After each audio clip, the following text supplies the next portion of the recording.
You guys had a certain game plan that worked pretty well against Dame in the playoffs last year. Seemed like you employed it, especially in the second half tonight. What's the key there for you and the bigs coming up to help in the guards, and how did the guards do with Schroder and Caruso specifically? And KCP, should say. I mean, well, you have to, because Dame has, Dame has unlimited range. So you have to be up on screens. Once he crosses half court, he is in his range. So, you have to have everybody up the floor, the guy that's guarding them and the guy that's guarding the pick and roll. It's going to be double drags. There's going to be single drags. There's going to be a lot of things that's going on in early transition. And when you're not, a couple instances tonight, he made us pay for it, coming off and letting it go. And when we tried it, when we got it right, we was able to execute it, to the best of our ability. Dave? LeBron, to go away from the court for a second.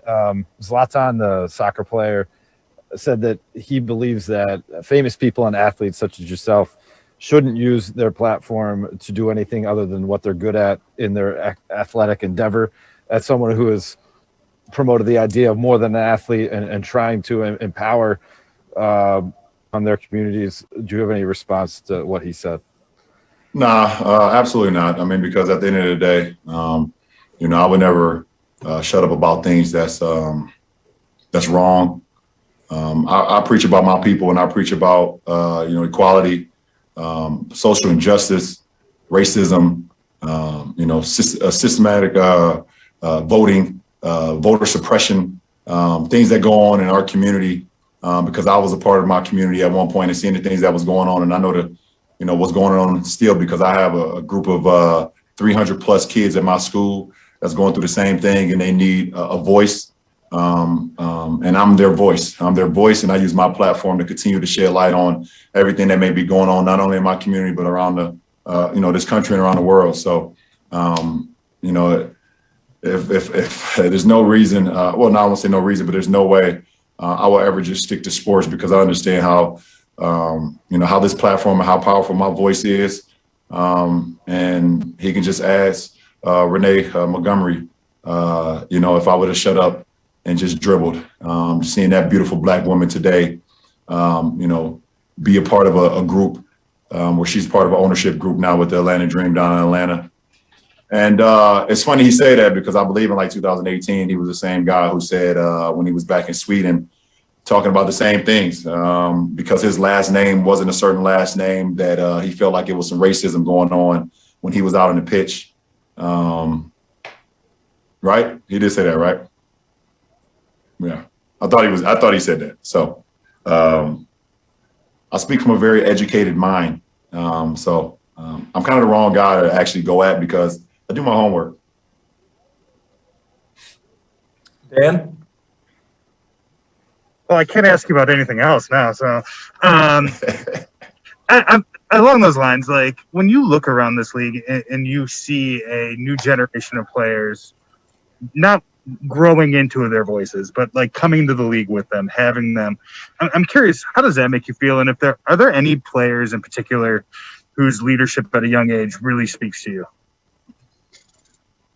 Well, one, it makes me feel proud to be a part of a generation where our voices are heard and guys are speaking from an educated, mindset. But more importantly, they speak from, I think when you speak from your heart, it rings bells even louder. And we got, a lot of guys that are speaking from the heart that didn't believe they had a voice at one point in time, or, now they're coming into it and they see that they can have a voice and that their voice really matters. So that makes me proud.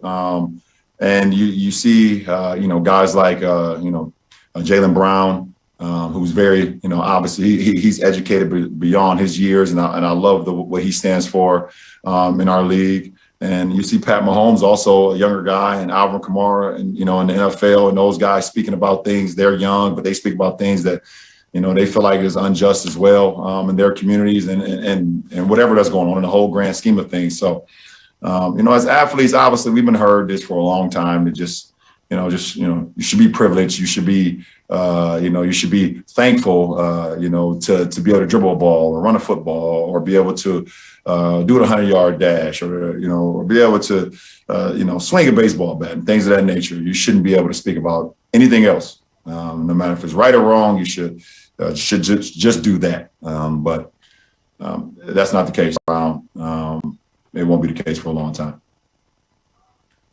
Time for more, Kyle Goon.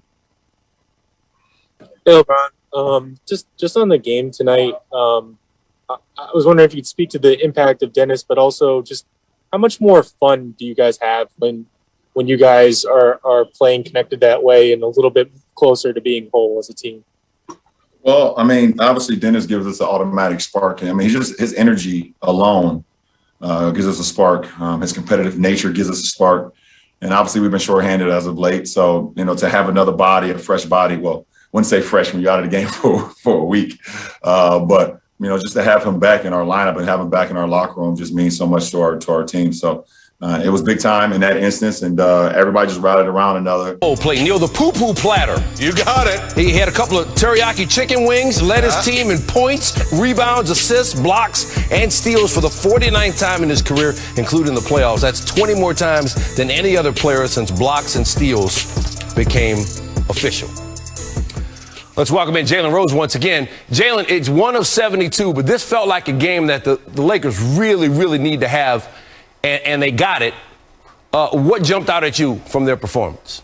LeBron James, first and foremost, stuff in the stat sheet, doing it all on both ends of the floor. And it was needed by the Lakers, not just the points, but the defense as well, the blocks, the steals, the effort.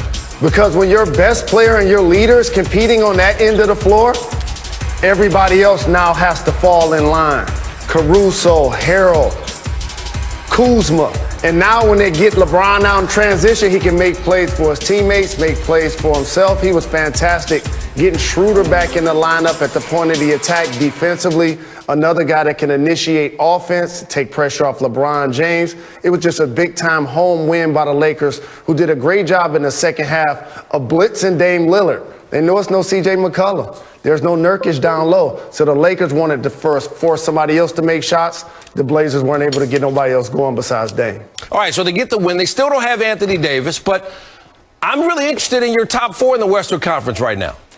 Ooh, so I want to make sure that everybody knows this is if each team is fully healthy. Okay, all right. Each team is fully healthy, and it's playoff time, and we're talking about a 7-game series. Okay. Big shout to the Phoenix Suns. Big shout to the Denver Nuggets. They didn't make the cut just yet. Number 4. Mention the Portland Trailblazers. I just mentioned a couple of reasons why. When they get healthy, as much as we talking about the Lakers missing Anthony Davis, and that's rightfully so, what he brings to the table to that team. But what C.J. McCollum brings to the Blazers team has made them one of the more consistent teams in the Western Conference the last few years. So I'll give them a nod at the number 4 spot. Yeah, number 3. That could be 60 or 70 from the backcourt any night. Exactly. We got the Jazz. I know you listen to a lot of Tribe Called Quest. You know what I'm talking about. Absolutely. Old school hip hop. That's right up my alley. Exactly. And I know they lost tonight at Miami. I understand that. But they have been fantastic shooting the 3. They have a balanced attack playing defense led by Mitchell, led by Gobert. Number 2, Los Angeles Clippers. Oh, okay. See, what happened last year, people like me just sprained their ankles jumping off their bandwagon after they got bounced out of the bubble, right? But Kawhi's healthy. And he's still playing at an elite level. Paul George seems to have gotten his confidence back. I saw him eating Gus's fried chicken in the post-game conference. They're feeling good about their games. The Los Angeles Clippers and their guard play is improving. Patrick Beverly's making threes at a high clip, 40%. So the Clippers, number 2, and number 1, the Los Angeles Lakers. All right. They don't have Anthony Davis. He's one of the top players in the game, one of the top defenders in the game. And he went crazy in the playoffs last year. Once he returns, order will be restored in the Western Conference. The pecking order will be aligned again. It's going to be the Lakers and then everybody else once they get healthy. All right. While they throw things at the TV in Salt Lake City, you stick